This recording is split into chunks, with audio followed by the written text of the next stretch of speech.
The fire that had consumed the Morrison homestead 5 years ago took everything from Sarah Morrison, except her life and her younger brother.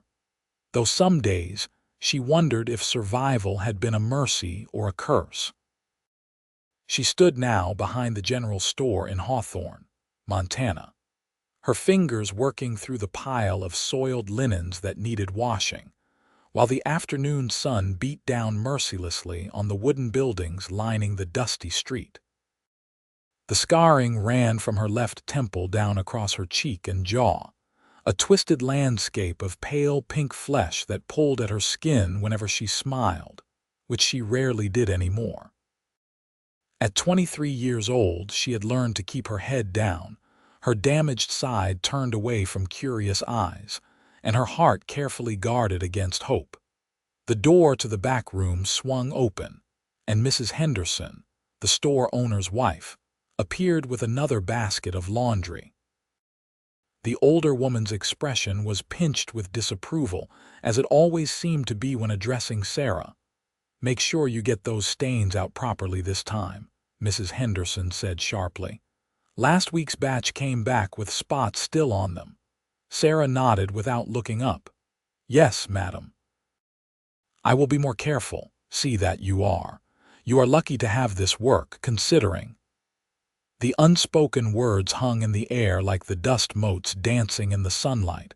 "Considering your face, considering no one else would hire you, considering you should be grateful for whatever scraps of charity we throw your way." When Mrs. Henderson retreated back inside, Sarah finally allowed herself to breathe. She gathered the linens into her own worn basket and began the walk to the creek on the edge of town where she did her washing.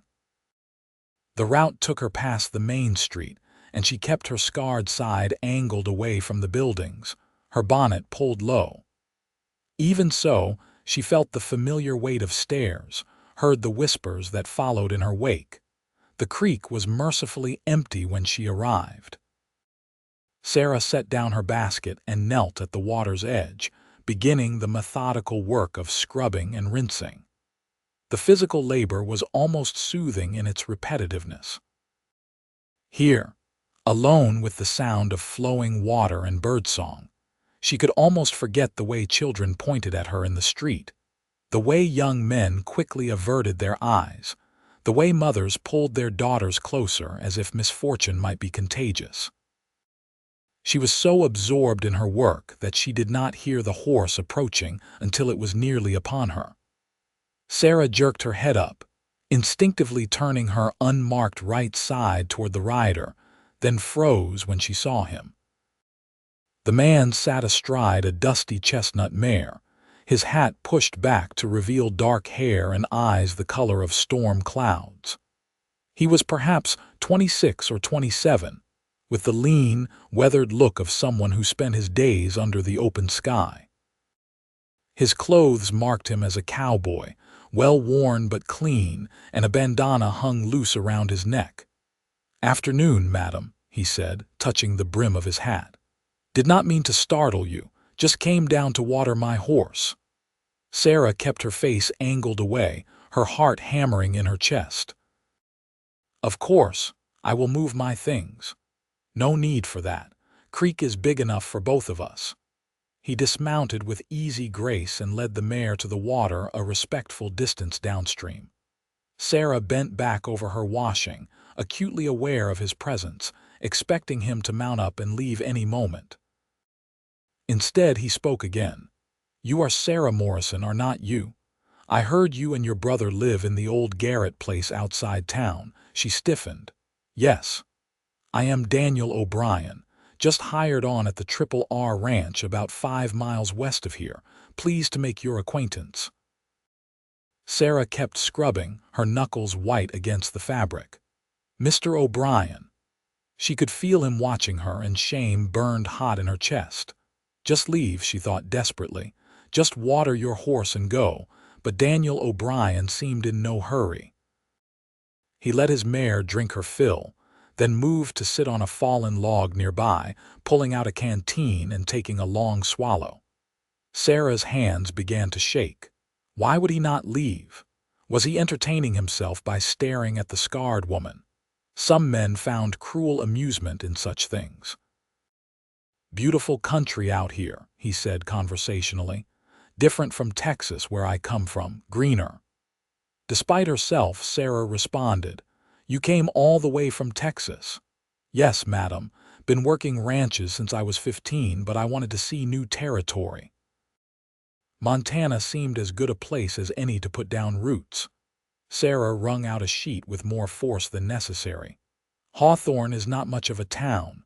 It suits me fine. I am not much for big cities and crowds." He paused. "Though I will admit, folks here seem a bit standoffish. Took me 3 tries to get directions to the ranch when I first arrived." "People here keep to themselves," Sarah said carefully.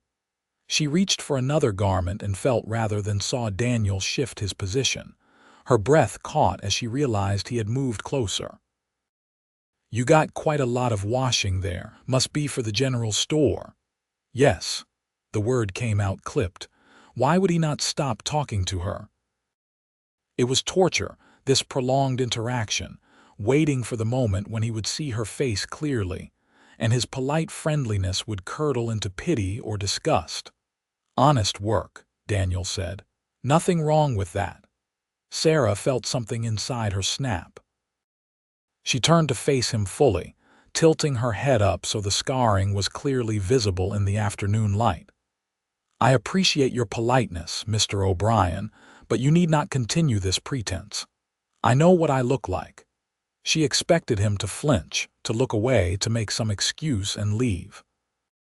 Instead, Daniel O'Brien stood and walked toward her, his expression serious. Sarah's heart raced as he knelt beside her at the creek's edge, bringing himself to her eye level. "May I?" he asked softly, raising his hand. Sarah could not speak, could not move. She simply stared at him as his calloused fingers came up to trace the line of scarring from her temple down to her jaw.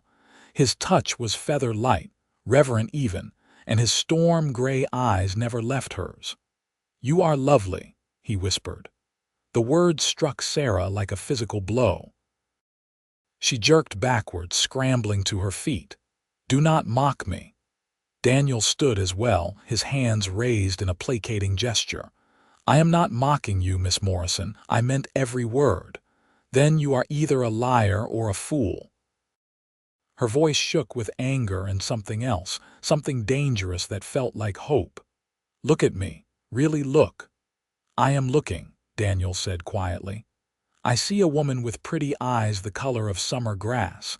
I see strength in the set of your jaw. I see someone who has survived something terrible and kept going. That takes a kind of courage most people do not have." Sarah's throat tightened. "You do not know anything about me." "You are right, I do not, but I would like to if you would give me the chance." "Why?" the word burst out of her. "Why would you want to know me? I am nothing but the scarred woman who does other people's washing. I have nothing to offer anyone." Daniel took a step closer. "I think you are wrong about that, and I think whoever told you that you were nothing did you a terrible disservice." Sarah felt tears burning behind her eyes and fought them back savagely. She had not cried in 3 years, not since the day she realized that no amount of weeping would change what had happened to her, would not bring back her parents or restore her face or give her back the future she had once imagined for herself. "I need to finish my work," she said, turning away from him. "All right." Daniel's voice was gentle. "But I hope I will see you again, Miss Morrison. Perhaps in town." Sarah said nothing, bending back over the laundry with trembling hands. She heard him mount his horse, heard the soft thud of hoofbeats on the grass, and only when she was certain he was gone did she allow herself to look up. The tears came then, hot and unbidden, splashing onto the wet fabric in her hands. "You are lovely." No one had called her lovely since before the fire. No one had looked at her with anything other than pity or revulsion in 5 long years. And yet this stranger, this cowboy from Texas, had traced her scars with gentle fingers and spoken words that made something long dormant in her chest flutter to life. It terrified her. Sarah finished the washing in a daze, her mind replaying the encounter over and over. She told herself that Daniel O'Brien had been kind out of obligation, that he would think better of his words once he heard the town gossip, that she was a fool to let herself feel anything at all. By the time she carried the clean laundry back to the general store, she had almost convinced herself to forget the whole thing. Mrs. Henderson accepted the basket with her usual dour expression, inspecting the linens with a critical eye before grudgingly paying Sarah her wages.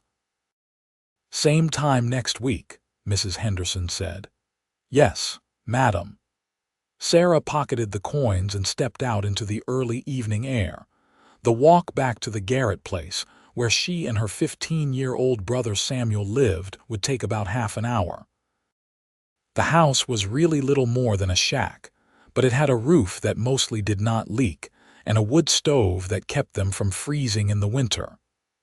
Samuel worked odd jobs around town, and together they made just enough to survive. She found him sitting on the porch when she arrived, whittling a piece of wood with his pocket knife. He looked up as she approached, and his young face split into a grin. "Good day," he asked, the same as always. Sarah climbed the steps and sat beside him, studying his work. He was carving what looked like a horse. "That is coming along nicely. Thought I might try to sell some of these at the market next month." Samuel's enthusiasm was infectious. He had been only 10 when the fire happened, and while the tragedy had marked him, he had somehow maintained an optimism that Sarah both envied and treasured. Mrs. Cooper said she might take a few for her shop if they turn out well. That would be wonderful. Sarah put her arm around his shoulders and he leaned into her. They sat in comfortable silence for a while, watching the sun sink toward the horizon. "Sarah," Samuel's voice was tentative. "You ever think about leaving Hawthorne?" She stiffened. "Where would we go?" "I do not know. Anywhere. Somewhere people do not know us. You could have a fresh start." "This is our home, Samuel. Mother and father are buried here." "I know." He was quiet for a moment. "I just hate how people treat you sometimes, like you are invisible or something worse." Sarah's heart ached. "I am fine. Really. And we have each other. That is what matters." But as she lay in her narrow bed that night staring up at the dark ceiling, Daniel O'Brien's words echoed in her mind. "You are lovely." She raised her hand to trace the familiar ridges and valleys of her scarred cheek, trying to see herself through his eyes and failing utterly. The next day was Sunday, and Sarah knew she should attend church services. She had stopped going regularly after the fire, unable to bear the whispers and stares, but Samuel had recently expressed an interest in attending. For his sake, she forced herself to dress in her one good dress and bonnet and accompany him to the small white chapel on the edge of town. They slipped into a back pew just as Reverend Matthews began his sermon. Sarah kept her head down, focusing on the worn hymnal in her lap. The Reverend's voice droned on about charity and Christian kindness, words that rang hollow given how his congregation treated her. Halfway through the service, the chapel door opened. Sarah glanced up reflexively and felt her stomach drop. Daniel O'Brien walked in, hat in hand, his eyes scanning the pews. When his gaze found her, his face lit up with a smile that made her pulse quicken. He made his way directly to her pew, and to Sarah's horror and secret delight, asked in a low voice, "Mind if I sit here?" Samuel looked at Sarah with raised eyebrows. She managed a tiny nod, and Daniel settled in beside her, so close that she could feel the warmth of his arm through her sleeve. She tried to concentrate on the sermon, but every nerve in her body was attuned to his presence. When the service ended, Sarah prepared to slip away quickly, but Daniel stood and offered her his arm. "Might I walk you home, Miss Morrison?" Every eye in the chapel seemed to turn toward them. Sarah felt heat flood her face, both the scarred and unmarked sides burning with embarrassment. "I do not want to impose," she managed. "No imposition at all. I would be honored." Samuel grinned and said, "I am going to see if Tom wants to go fishing. See you at home, Sarah." Before she could protest, her brother had darted away, leaving her alone with Daniel and the weight of dozens of curious stares. She accepted his arm because refusing would have caused an even bigger scene, and they walked out into the bright morning together.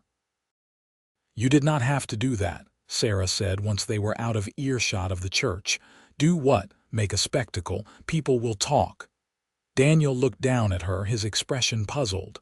"Let them talk. I wanted to walk with you." "But why?" The question burst out of her again. "You do not know me.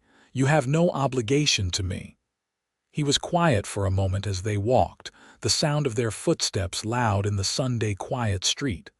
"My mother was thrown from a horse when I was 12, he finally said. "Broke her back.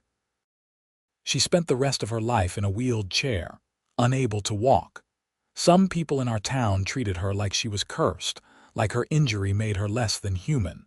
Others treated her with such cloying pity that it was almost worse. Both reactions hurt her deeply." Sarah's throat tightened. "I am sorry. She taught me that a person's worth has nothing to do with their body. It is what is inside that matters, the strength of their spirit. And from what I have observed of you, Miss Morrison, your spirit is formidable." They had reached the edge of town, and Sarah stopped walking. "You observed me for all of 10 minutes by a creek. I observed that you are working hard to provide for yourself and your brother. I observed that you carry yourself with dignity even when others try to strip it from you. I observed that you have kind eyes and a sharp tongue, both of which I find appealing." He smiled. "And I observed that you seem determined to talk me out of courting you, which only makes me more interested." Sarah stared at him. "Courting me, if you will allow it. I know we have only just met, but I would very much like to know you better. Perhaps I could call on you sometime, take you to dinner in town. People will stare. Then they will stare. They will say terrible things. I have been called worse than any name they could come up with." Daniel reached out and gently lifted her chin so she was looking directly at him. "I am not afraid of what people think, Sarah. The only question that matters is whether you might be interested in spending time with me." Sarah wanted to say no. Every instinct of self-preservation screamed at her to protect herself, to not allow this fragile hope to take root, because when it withered and died, as it surely would, the pain would be unbearable. But another part of her, a part she had thought long dead, whispered yes. Yes to the possibility of connection. Yes to being seen as something other than the scarred woman. Yes to the way her heart beat faster when Daniel smiled at her. "I suppose you could call on me," she heard herself say, "if you truly want to." Daniel's grin was bright as sunshine. "Would Tuesday evening suit you? I could bring a picnic and we could eat by the creek where we met." "All right, Tuesday." They stood there for a moment, neither quite ready to part.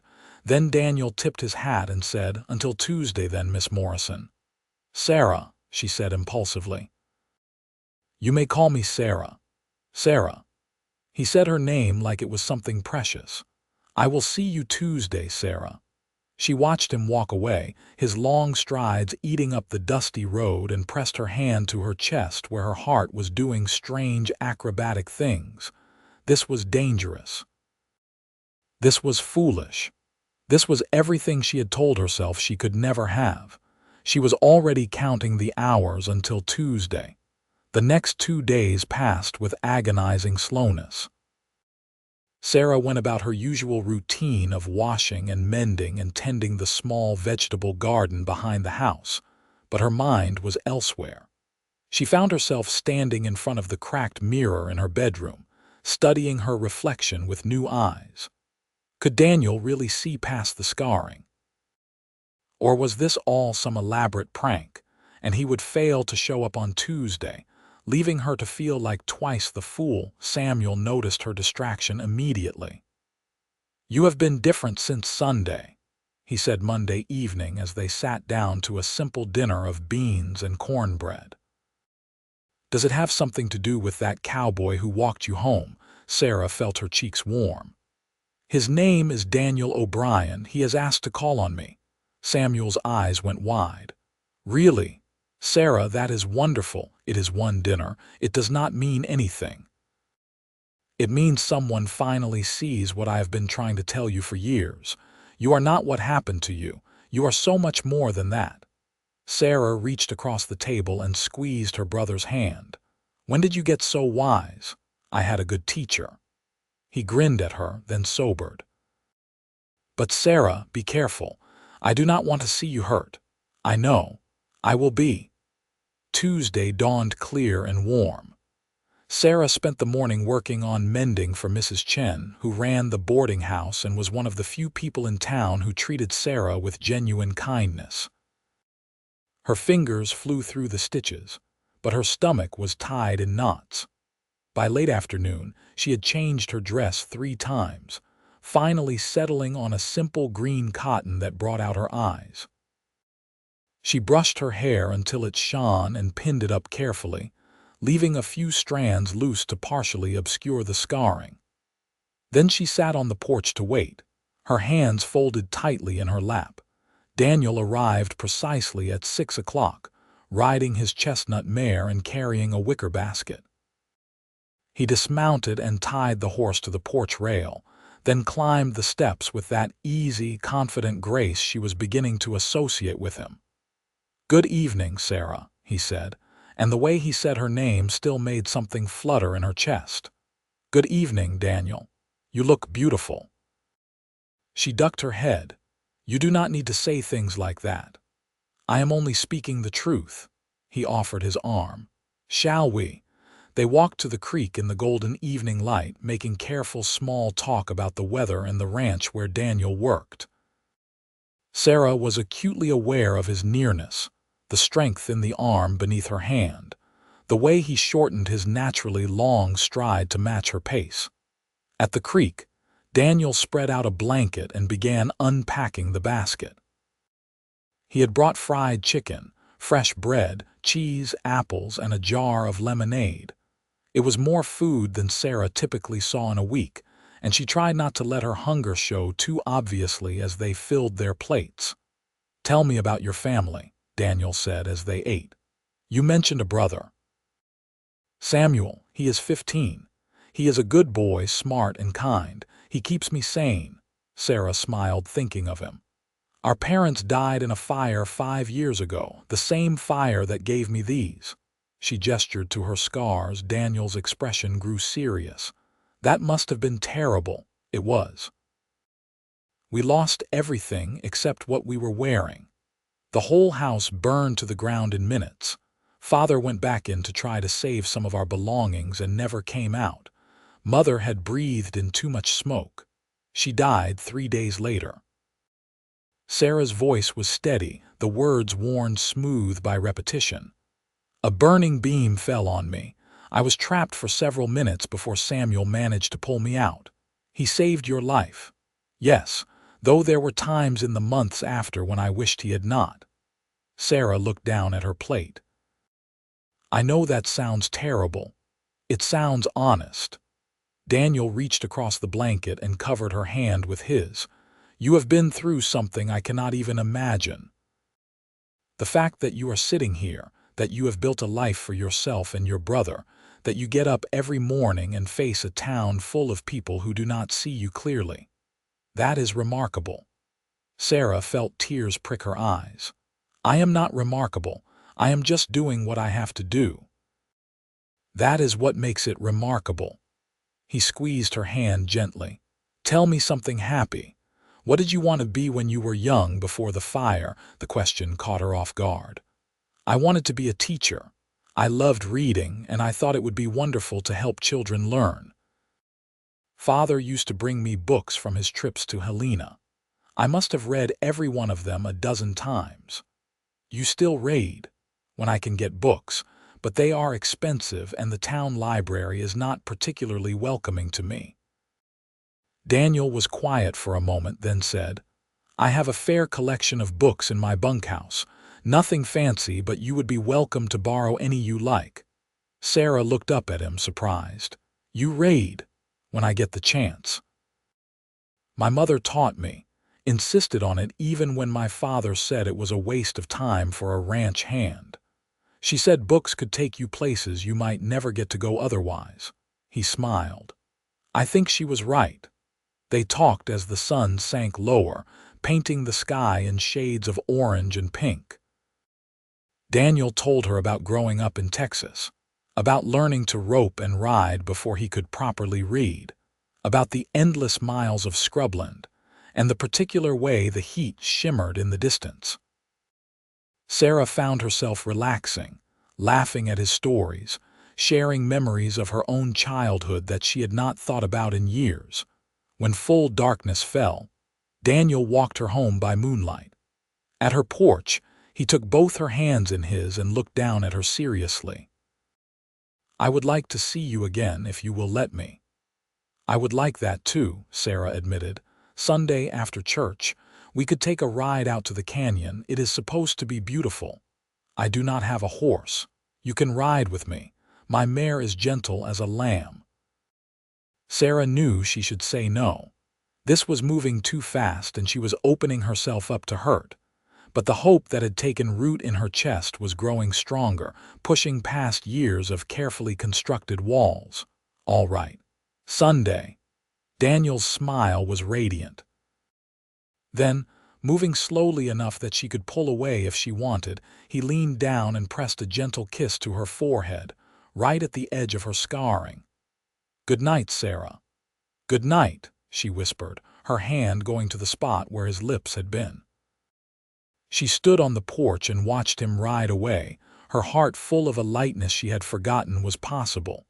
Inside, she found Samuel still awake, pretending to read by lamplight. "Well," he demanded, "how was it?" Sarah could not help the smile that spread across her face. "It was nice. Really nice." "I knew it." Samuel jumped up and hugged her. "I am happy for you, Sarah, truly." That night, Sarah lay in bed and allowed herself to imagine a future she had thought forever out of reach, a future where someone looked at her and saw beauty instead of damage. A future where she might be loved. The next few weeks passed in a blur of happiness. Daniel called on her regularly, and they fell into an easy rhythm of conversation and companionship. He brought her books as promised, and she devoured them eagerly, discussing each one with him when they met. They took long walks, shared meals, and slowly, carefully, Sarah began to trust that this was real. The people of Hawthorne noticed, of course. The gossip spread like wildfire. That O'Brien fellow courting the Morrison girl. What could he possibly see in her? Must be after something. Maybe he feels sorry for her. The whispers followed Sarah wherever she went, but for the first time in 5 years they did not cut quite so deeply. She had Daniel's words to shield her, his presence to remind her that she was more than what they saw. Not everyone was unkind. Mrs. Chen pulled Sarah aside one day at the boarding house and said, "That young man seems good to you. I am glad." Even Reverend Matthews stopped Sarah after church one Sunday to say, "It is good to see you happy, Miss Morrison. The Lord works in mysterious ways." But there were darker reactions too. Mrs. Henderson cut Sarah's hours at the general store, claiming business was slow but making pointed comments about girls who got above themselves. Some of the ranch hands Daniel worked with teased him mercilessly about courting a scarred woman. And there were people who simply could not understand why Daniel would choose Sarah when there were prettier, unmarred girls available. One evening about a month after their first dinner, Daniel arrived at Sarah's house, looking troubled. They had planned another picnic, but he suggested instead that they sit on the porch. "Something wrong?" Sarah asked, worry knotting her stomach. Daniel ran a hand through his hair. I need to tell you something. There has been talk at the ranch. Some of the other hands, they have been saying things about you, about us. Sarah felt the familiar shame wash over her. What kind of things? It does not matter what kind. I do not care what they think. He took her hands. But I want to make sure you know that I am serious about you, Sarah. This is not some passing fancy or a joke. What I feel for you is real. What do you feel? The question came out barely above a whisper. Daniel cupped her scarred cheek with his hand, his thumb tracing the ridged skin with infinite tenderness. I am falling in love with you. Maybe I have been since that first day at the creek. You are the strongest, most genuine person I have ever met. You make me laugh. You challenge me. When I am with you, I feel like I am exactly where I am supposed to be. Sarah's breath caught. Daniel, you do not have to say anything back. I just needed you to know. Whatever happens, whatever anyone says, my feelings for you are true. But Sarah was shaking her head. I want to say something. I need to. She took a shaky breath. I spent 5 years believing I was unlovable. That this, she gestured to her face, made me less than human. I convinced myself that the best I could hope for was to survive, to take care of Samuel, to exist in the margins of life. And then you came along and looked at me like I was something precious. You have made me feel alive again, Daniel. I think I am falling in love with you too. The kiss, when it came, was everything Sarah had dreamed of and nothing she had dared to hope for. Daniel's lips were gentle against hers, reverent, asking rather than taking. When they finally pulled apart, both were breathing hard, and Sarah's good hand was fisted in his shirt.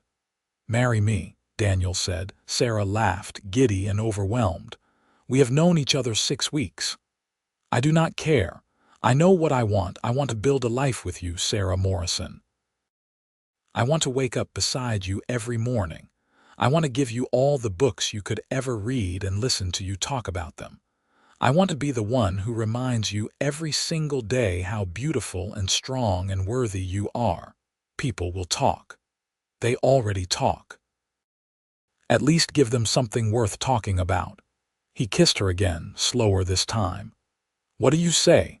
Will you marry me? Sarah thought of all the reasons she should say no. They barely knew each other. He might change his mind. The town would make their lives difficult. She had nothing to bring to a marriage except her scars and her brother. But then she thought of how Daniel looked at her, how he made her feel seen and valued. She thought of the possibility of a future filled with love instead of loneliness. She thought of how short and uncertain life was, how her parents had been taken in an instant, how happiness should be grabbed with both hands when it was offered. Yes, she said. Yes, I will marry you. Daniel let out a whoop of joy and spun her around, both of them laughing. Samuel came running out, alarmed by the noise, and his face split into a huge grin when they told him. Does this mean Daniel will be my brother? He asked. If you will have me, Daniel said, extending his hand. Samuel shook it solemnly. Welcome to the family. They decided on a simple ceremony in 3 weeks' time, just long enough to make basic arrangements. Daniel wanted to marry at the church with the whole town invited, a statement that he was proud to claim Sarah as his wife.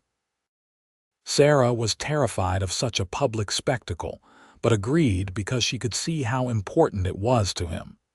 Mrs. Chen offered to make Sarah's wedding dress, refusing any payment. You deserve something beautiful for your special day, she said firmly. The dress was simple but lovely, cream-colored cotton with delicate lace at the collar and cuffs. Sarah stood in front of her mirror the night before the wedding, hardly recognizing herself. She looked happy, she realized with wonder. The scarring was still there, would always be there, but somehow it no longer seemed to define her entire face. The wedding day dawned bright and clear. Sarah dressed with trembling hands, her stomach a mass of butterflies. Samuel knocked on her door, looking uncommonly neat in a borrowed suit. You ready? he asked. "I think so." "Are you sure about this, Samuel? You will be moving to the ranch with us. Your whole life will change." Her brother smiled. "My whole life already changed the day you agreed to marry him. I have not seen you this happy in years, Sarah. That is all I ever wanted for you." They walked to the church together, and Sarah's heart was in her throat as they entered. To her shock, the pews were full. Not everyone in town had come, but more than she expected. Mrs. Chen was there, beaming. The ranch hands from the Triple R filled 2 entire rows. Even some of the women who had whispered about her were in attendance, their expressions curious rather than hostile. And at the front of the church, looking impossibly handsome in a new suit, stood Daniel. When his eyes found her, his whole face lit up with such joy that Sarah felt tears spring to her eyes. Reverend Matthews performed the ceremony with warmth and sincerity. When it came time for the vows, Daniel's voice was strong and clear. "I, Daniel O'Brien, take you, Sarah Morrison, to be my lawfully wedded wife. I promise to honor you, to cherish you, to see you truly every day of our lives together. I promise to be your shelter in storms and your companion in joy. I promise to love you, Sarah, with everything I am, for as long as I live." Sarah's voice shook but did not break. "I, Sarah Morrison, take you, Daniel O'Brien, to be my lawfully wedded husband. I promise to stand beside you, to build a life with you, to trust in your love even when fear tells me not to. I promise to be your partner, your friend, your home. I promise to love you, Daniel, with all my heart, for as long as I live." When Reverend Matthews pronounced them husband and wife, Daniel kissed her in front of the entire congregation, a kiss that was both tender and possessive, a declaration that she was his and he was proud of it. The reception was held at the ranch, and Sarah was overwhelmed by the number of people who came to wish them well.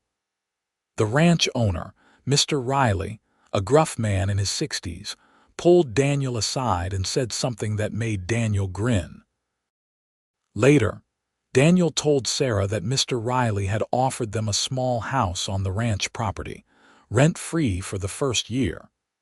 He said any man smart enough to marry a woman of quality deserved a decent place to start his family, Daniel explained. They moved into the little house the next week, and Sarah set about making it a home. It was small but sturdy, with 2 bedrooms, a kitchen, and a sitting room. Samuel took the smaller bedroom, and Daniel built Sarah a bookshelf for the parlor, which she filled with the books he had given her and new ones they acquired together.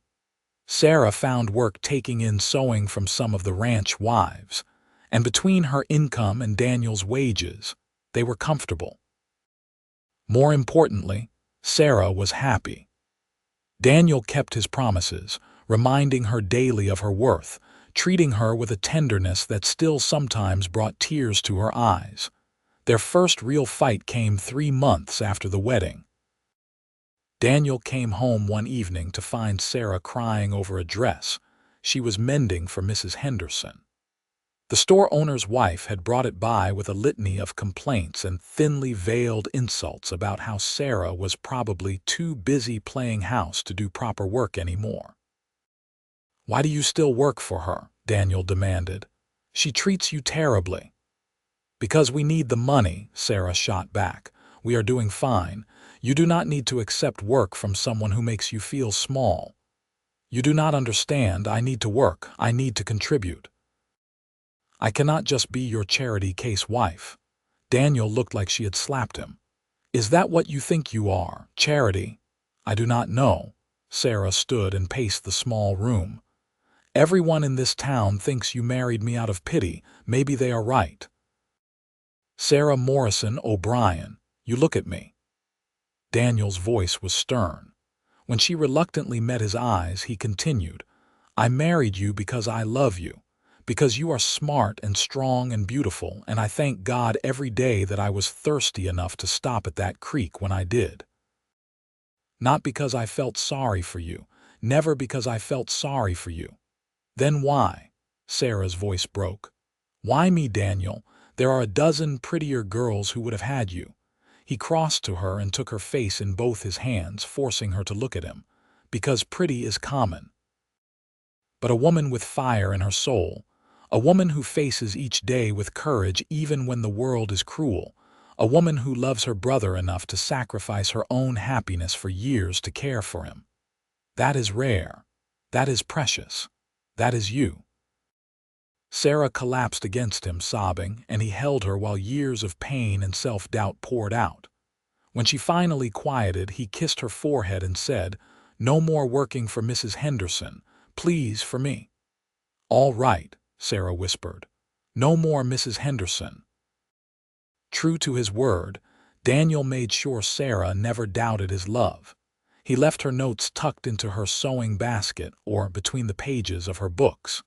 He brought her wildflowers from the range. He sat with her in the evenings and read aloud while she sewed. And at night, he loved her with a passion and tenderness that made her feel cherished beyond measure. As autumn turned to winter, Sarah began to suspect she might be pregnant. She waited to be certain before telling Daniel, wanting to be sure. When she finally shared the news one snowy December evening, Daniel's reaction was everything she could have hoped for. He picked her up and spun her around, laughing with pure joy. "We are having a baby," he kept repeating. "Sarah, we are having a baby." Samuel was equally excited, immediately beginning to carve toys for his future niece or nephew. The months of waiting were filled with preparation and anticipation. Daniel built a cradle, and Sarah sewed tiny clothes. The ranch wives, who had gradually warmed to Sarah, threw her a party and showered her with gifts and advice. The baby came in late May, a warm spring evening when the world smelled of new grass and possibility. The labor was long and difficult, and Sarah was terrified, but Daniel stayed by her side the entire time, holding her hand and whispering encouragement. When their son finally arrived, red-faced and squalling, Daniel wept openly. "He is perfect," he said, carefully taking the baby in his arms. "Sarah, he is perfect." They named him Thomas after Daniel's father, and he was indeed perfect. Sarah had worried during the pregnancy that she would not know how to be a mother, that her scars might frighten her child, but Thomas knew only love. He smiled at her face without fear or pity, and she felt something in her heart heal that she had not even known was still broken. Life settled into a new rhythm with Thomas in it. Sarah was exhausted most days, but it was a good kind of tired. Samuel doted on his nephew, and Daniel was a devoted father, getting up for nighttime feedings and changing diapers without complaint. When Thomas was 6 months old, Daniel came home with surprising news. "Mr. Riley is selling off some parcels of land to his most trusted workers. He offered me a good price on 20 acres with a creek running through it." Sarah's eyes went wide. "Daniel, that is wonderful, but can we afford it? It will be tight, but I think we can manage. I have been saving, and Mr. Riley is willing to let me pay over time." He pulled her close. "I want to build us a real home, Sarah, something we own, something we can pass down to Thomas and any other children we might have." "Other children," Sarah teased. "You want more, a dozen if you are willing." He kissed her soundly. "I want to fill our house with love and laughter and babies who all have your beautiful green eyes." They bought the land, and that summer Daniel began building their house. It took nearly a year, with help from Samuel and some of the other ranch hands. The house was modest but well built, with 3 bedrooms, a large kitchen, and a wide porch that looked out over the creek. When they finally moved in, Sarah stood in the middle of the empty parlor and cried happy tears. This was hers. Theirs. A home built with love and hard work, a place where her scars did not matter, where she was simply Sarah, wife and mother and beloved. They held a house-warming party and invited everyone they knew. Even Mrs. Henderson came, though she was stiff and formal. But Mrs. Chen brought a beautiful quilt for their bed, and the ranch families brought food and well wishes. As Sarah looked around at the crowded rooms, at Daniel holding Thomas and laughing with Samuel, at the friends they had gathered around them, she felt a profound sense of gratitude. 5 years ago, she had thought her life was over. She had believed the fire had taken everything worth having, but she had been wrong. The fire had taken much, had marked her permanently, but it had not taken her capacity for joy or love. It had not destroyed her strength or her spirit. And in a strange way, it had led her to this moment, to this life, to Daniel. That night, after everyone had gone and Thomas was asleep in his new room, Sarah and Daniel sat on their porch and watched the stars come out. "Happy?" Daniel asked, his arm around her shoulders. "More than I ever thought possible," Sarah said honestly. "You gave me back my life, Daniel." He kissed her temple, right at the edge of her scarring. "You did that yourself. I just reminded you of what was already there." 2 years later, they welcomed a daughter, Margaret, who had Daniel's dark hair and Sarah's green eyes. Thomas was a devoted big brother, and their house rang with the sounds of children's laughter. Samuel, now 20, had apprenticed with a carpenter in town and was building a solid reputation for his fine woodwork. He still lived with them, though Daniel teased him that it was only a matter of time before some smart girl snapped him up. One evening, when Margaret was about 6 months old, Sarah was sitting on the porch nursing the baby while Thomas played at her feet. Daniel came riding up from the south pasture, and her heart still skipped a beat at the sight of him. 6 years of marriage had not dimmed her attraction or her love. He dismounted and came to sit beside her, kissing her hello before tickling Thomas until the boy squealed with delight. "Good day," she asked. "Better now." He looked at their children, at the house they had built, at the land that stretched out before them. "You know, I think about that day at the creek sometimes. How close I came to just watering my horse and riding on. I almost did not talk to you." "Why did you?" "I saw the way you hunched your shoulders, like you were trying to make yourself smaller. It made me angry that someone as lovely as you should feel like you needed to hide."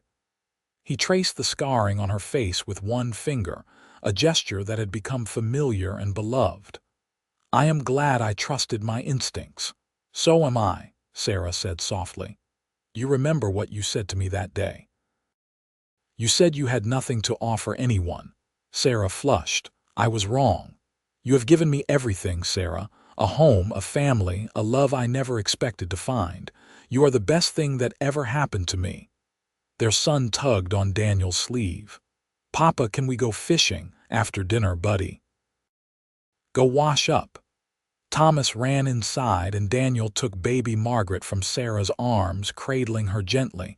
"She looks like you," he said. "She looks like you." "Then she is beautiful." He grinned at Sarah's eye roll. "I heard Mrs. Henderson closed the general store. She and her husband are moving to Helena." "I heard that too. Mrs. Chen is going to start carrying dry goods at the boarding house." "Good. She will treat people better." He paused. "Does it bother you any more, the way people used to treat you?" Sarah considered the question honestly. "Sometimes I think about it, but it does not hurt the way it used to. I think because I know now what I am worth. You taught me that." "No, love, I just reminded you. You always had that worth. You just needed to see it yourself." As the sun set in a blaze of orange and gold, Sarah leaned against her husband's shoulder and watched their son return from the house, chattering excitedly about the fish he was going to catch. This life, this love, this family, it was more than she had dared to dream. The scars were still there, would always be there, a permanent reminder of what she had survived. But they no longer defined her. She was Sarah O'Brien, wife and mother, beloved and cherished. She was home. 3 more years passed in a blur of joy and ordinary miracles. Thomas grew tall and serious, fascinated by everything about the ranch and his father's work.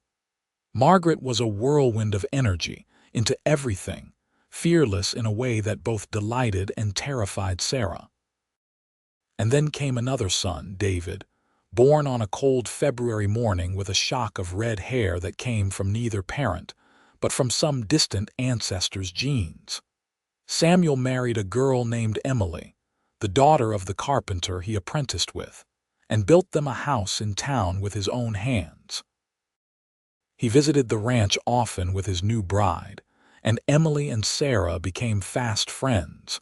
The years had been kind to Sarah. At 31, she was content in a way she had never imagined possible.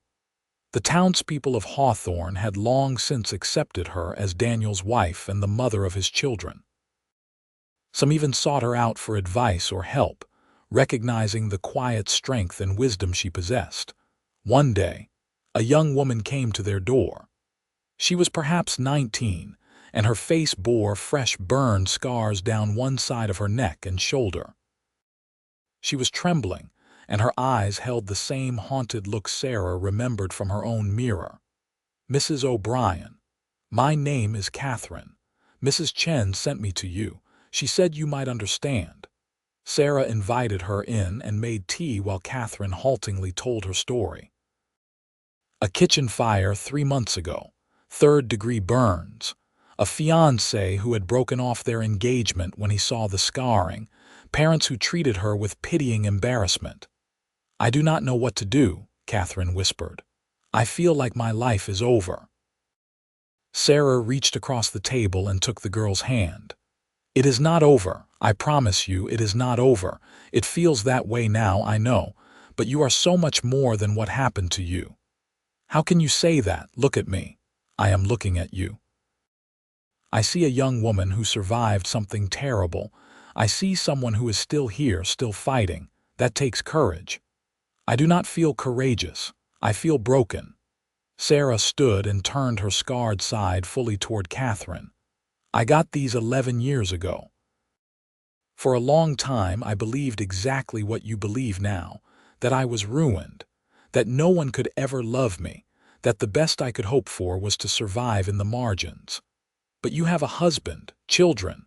How?" "I met a man who saw past the scars to the person underneath. But more importantly, I learned to see past them myself. The scars are part of my story, Catherine, but they are not the whole story." They talked for hours.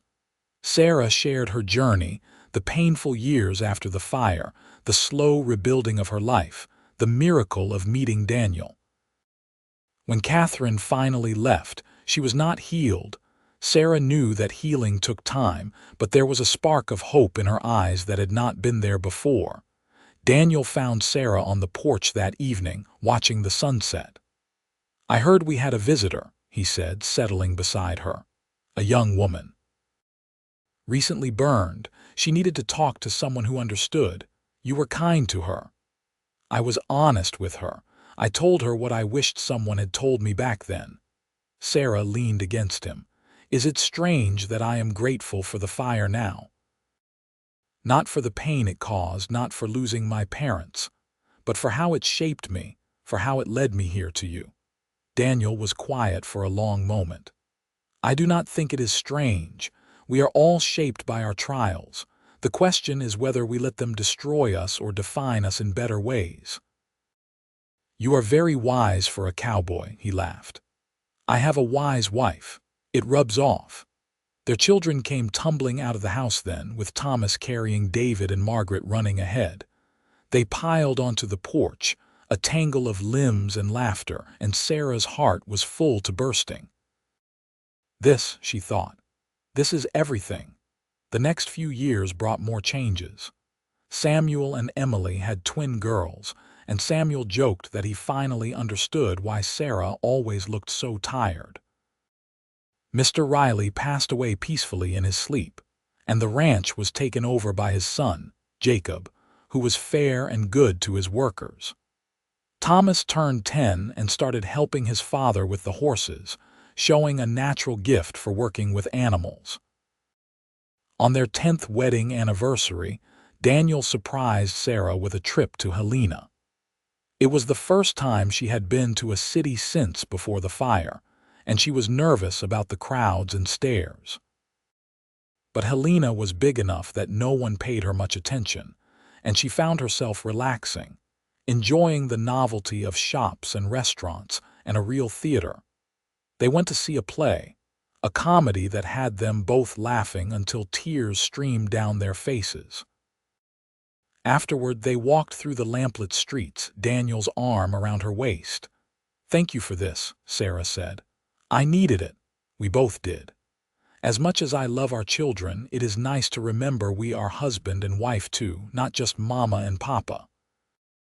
They stayed in a hotel, a luxury they rarely afforded, and made love slowly, without the usual worry of being interrupted by a crying child. In the morning, they breakfasted in the hotel dining room, reading the newspaper and discussing the news like they had all the time in the world. "I could get used to this," Sarah said. "Then we will make it a regular thing. Once a year we escape and remember why we fell in love." They kept that promise. Every year on their anniversary, they left the children with Samuel and Emily and spent a few days away, sometimes in Helena, sometimes just camping by a mountain lake. Those trips became sacred time, a chance to reconnect and remember the two people they had been before responsibilities and children had filled their lives. When Thomas was 12, he came to his parents with a serious expression and a request. "I want to learn to read better. Not just the basic stuff, but really read, like Mama does." Sarah's heart swelled. She began tutoring him in the evenings and discovered he had a quick mind and a love of learning. Daniel, watching them bent over books together, suggested that maybe Thomas could go to school in town. "He has a good brain," Daniel said. "It would be a shame to waste it." So Thomas enrolled in the small school in Hawthorne, and to everyone's surprise, Margaret demanded to go too. At 8 years old, she was fierce and determined, and no amount of explaining that she was young for school would dissuade her. The teacher, a kind young man from Boston named Mr. Green, agreed to take her on a trial basis. Both children thrived. Thomas excelled at mathematics and science, while Margaret showed a gift for languages and writing. David, at 5, was counting down the days until he could join them. One evening, as Sarah helped Margaret with her letters, the girl looked up and asked, "Mama, why do you have those marks on your face?" Sarah's breath caught. They had never hidden her scars from the children, but neither had they discussed them in detail. "I was in a fire when I was younger," she said carefully. "A piece of wood fell on me and burned my skin. Did it hurt?" "Very much." Margaret reached up and traced the scarring gently. "I think they are beautiful. They look like rivers on a map." Sarah's eyes filled with tears. "Thank you, sweetheart. Is that why some people in town look at you funny? Some people do not understand that scars are just part of a person's story.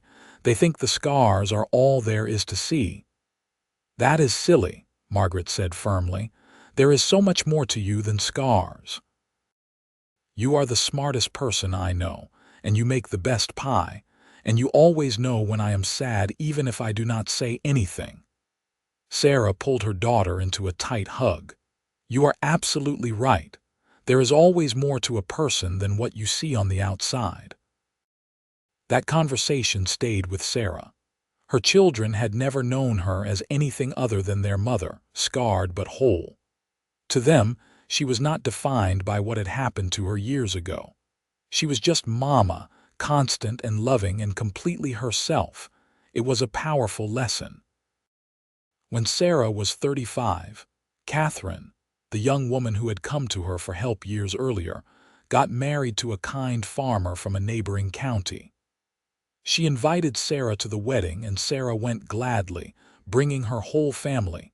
At the reception, Catherine pulled Sarah aside. "I wanted to thank you. When I came to you that day, I was planning to leave, just disappear somewhere and give up, but you gave me hope. You showed me it was possible to have a life after tragedy. You did the hard work yourself, Sarah said. I just shared my story. Your story saved my life.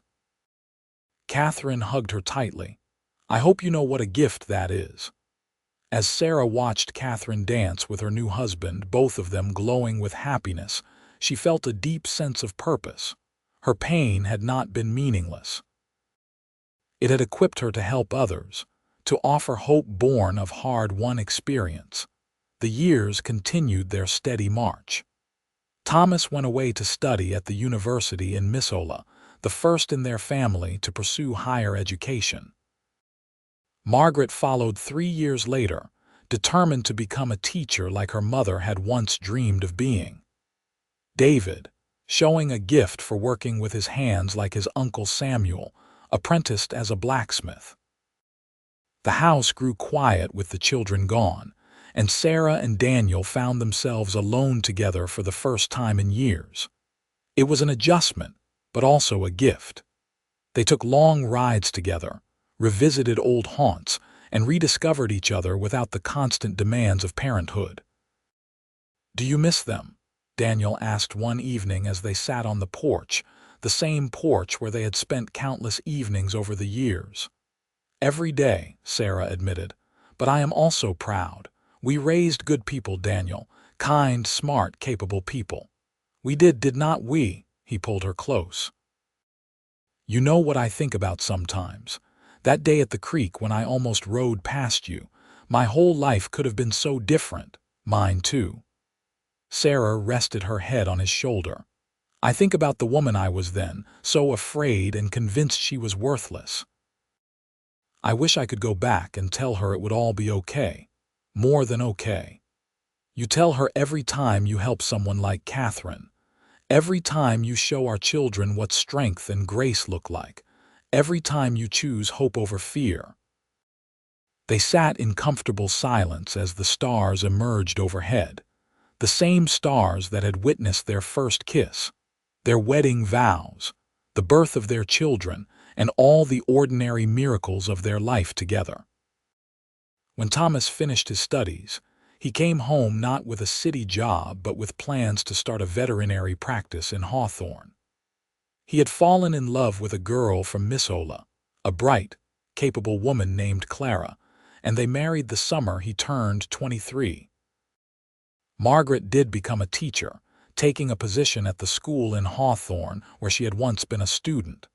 She married Mr. Green's nephew, who had come to visit and never left. David married his childhood sweetheart and took over the blacksmith shop when the old smithy retired. One by one, all 3 children settled near home, near family, and Sarah's cup overflowed. She had grandchildren now, 5 at last count, with more likely on the way. They filled the house with noise and joy, and Sarah delighted in spoiling them. Samuel and Emily, now in their 40s, had 4 children of their own, all grown or nearly so. The family gatherings were loud, chaotic, beautiful affairs that sometimes made Sarah's head spin, but always made her heart full. On a crisp October morning, just after Sarah's 45th birthday, she and Daniel went for a ride out to the creek where they had first met. The trees were ablaze with autumn color, and the air smelled of wood smoke and fallen leaves. They dismounted and stood at the water's edge, and Sarah was flooded with memories. The shy, frightened woman she had been. The confident cowboy who had seen past her scars. The life they had built from that chance encounter. 20 years, Daniel said softly. 20 years since I stopped here to water my horse and found you. Best detour you ever made. The only detour that mattered. He turned to face her, taking both her hands in his. You are still the most beautiful woman I have ever seen, Sarah O'Brien. She laughed. I have gray in my hair now, wrinkles around my eyes. And I love every single one. They are evidence of a life well lived, of laughter and tears and everything in between. He touched her scarred cheek tenderly.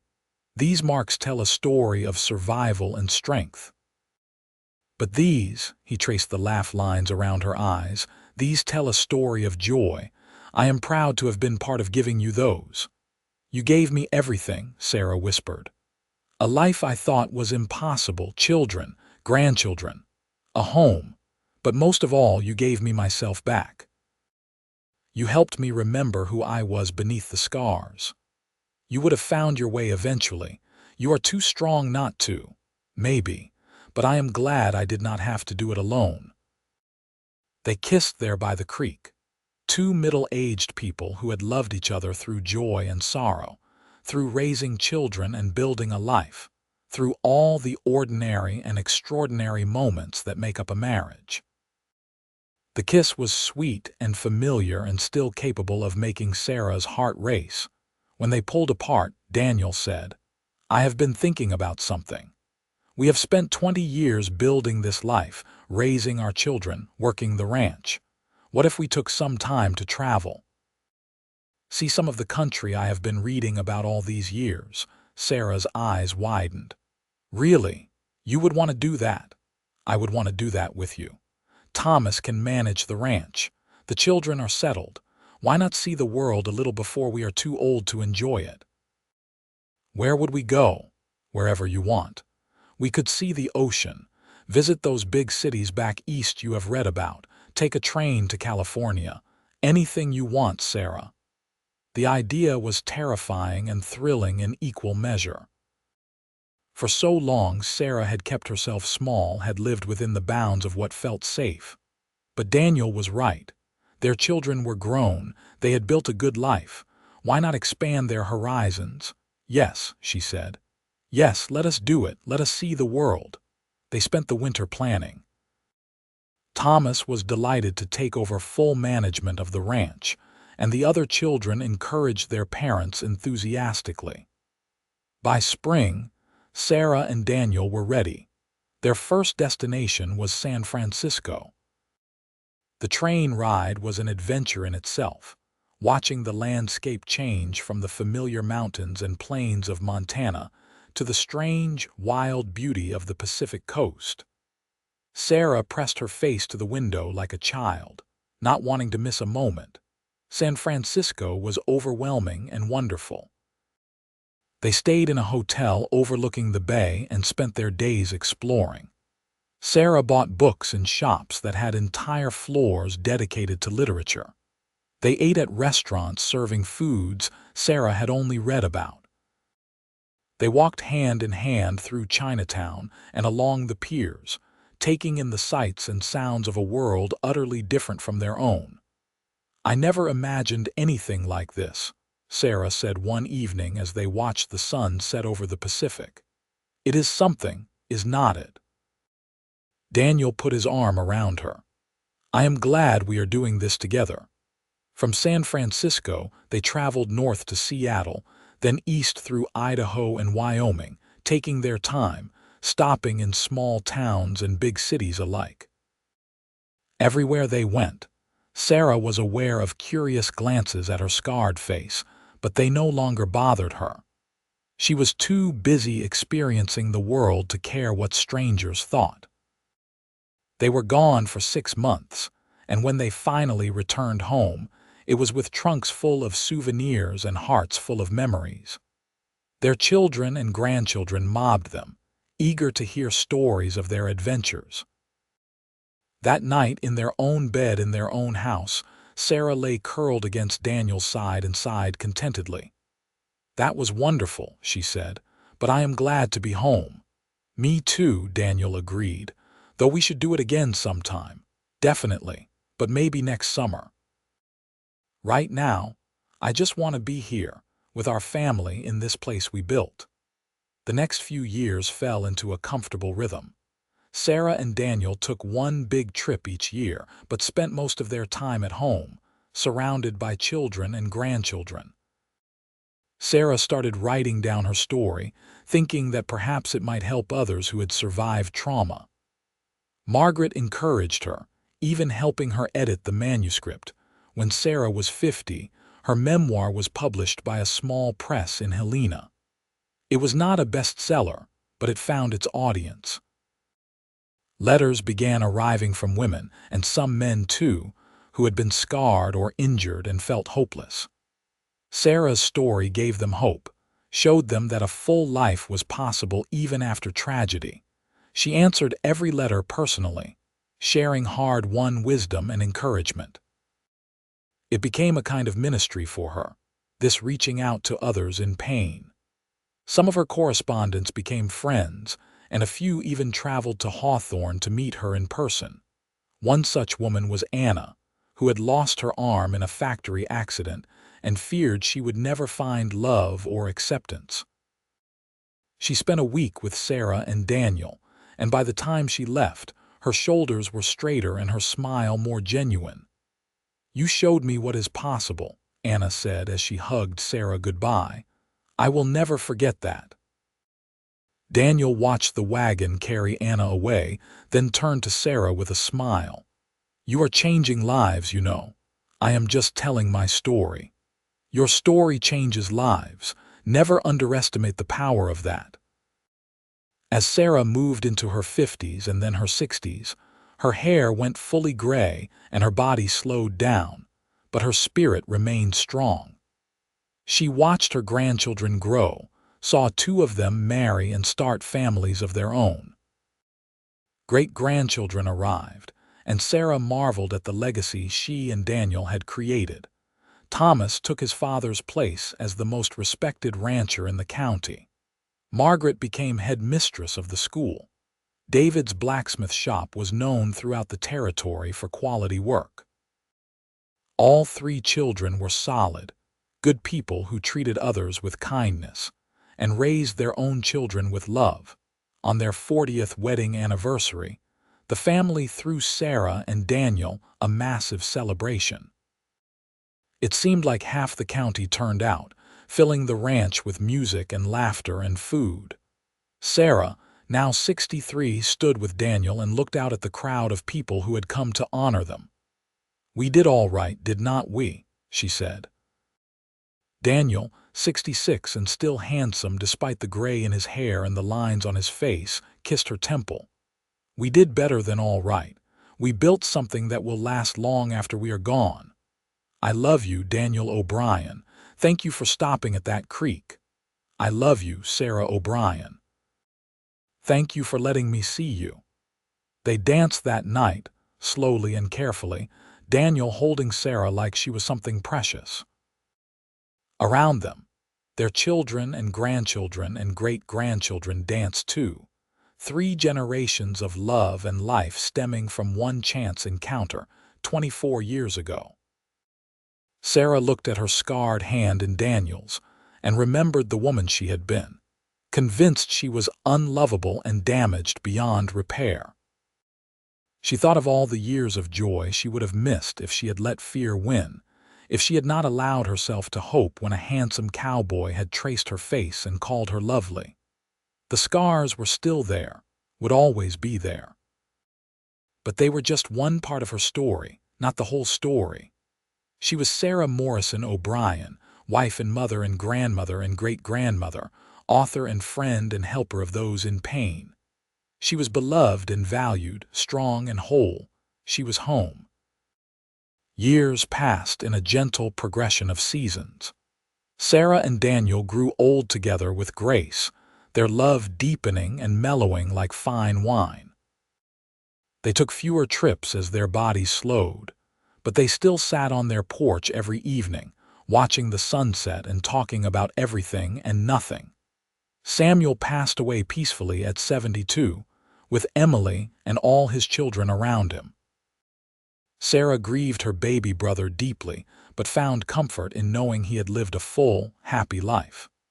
Emily followed him 2 years later, and Sarah felt the weight of being one of the last of her generation.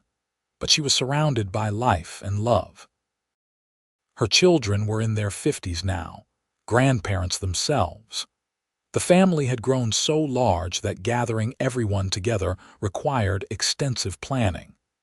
The ranch had expanded over the years and now employed dozens of people, providing a good living for many families in the area. Sarah continued to write letters to people who needed hope, though her handwriting was shakier now. Daniel, dealing with arthritis in his hands, could no longer do heavy ranch work, but he advised Thomas and spent his days puttering in the garden and playing with his great-great-grandchildren. On a warm summer evening, just after Sarah's 75th birthday, she and Daniel sat on their porch as they had done thousands of times before. The sun was setting in a blaze of orange and gold, and the air smelled of roses from the garden. "Do you remember what you said to me that first day by the creek?" Sarah asked. "When I told you to look at me, really look," Daniel smiled. "I said you were lovely, and I thought you were lying or mocking me. And now," Sarah took his weathered hand in her own, "now I believe you. It took me a long time, but I finally see what you saw all those years ago. And what is that? That I was always more than my scars. That beauty is not just what you see on the surface. That love can heal wounds we think are permanent." Daniel lifted her hand to his lips and kissed it gently. "You taught me plenty too, you know, about courage and strength and perseverance, about choosing hope even when despair seems easier." "We taught each other," Sarah said. "That is what a good marriage is, I think. Two people helping each other become better versions of themselves."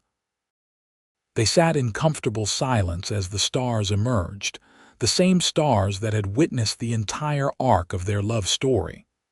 Sarah felt tired, but it was a good tired, the kind that comes from a life well lived. "No regrets?" Daniel asked softly. Sarah thought about the question seriously. There were things she wished had been different.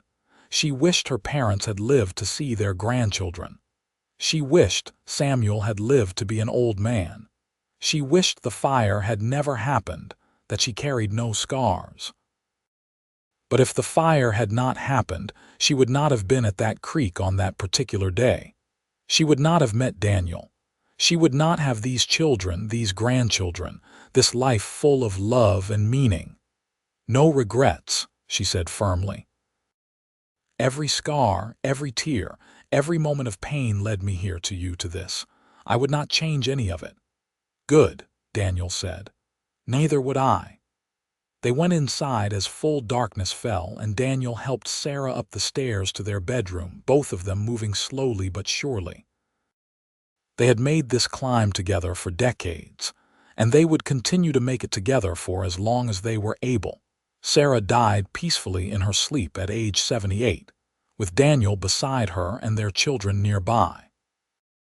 Her last conscious thought was of the creek where it had all begun, and of the cowboy who had seen her truly and loved her completely.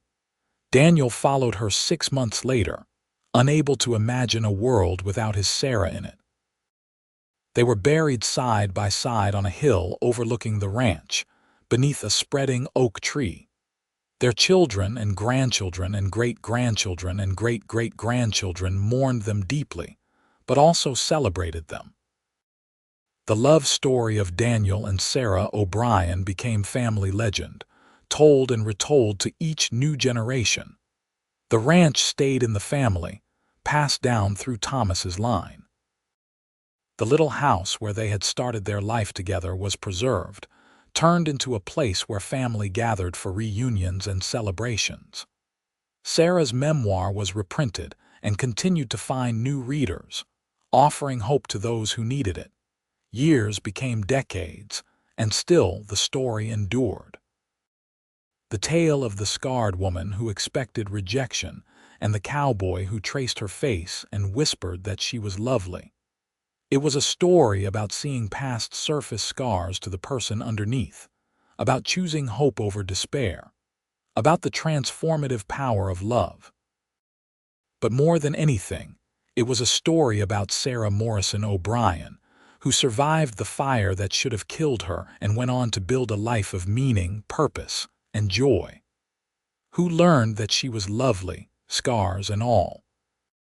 Who discovered that sometimes the most broken places in us can become the strongest. And in the end, that was the greatest legacy she left behind.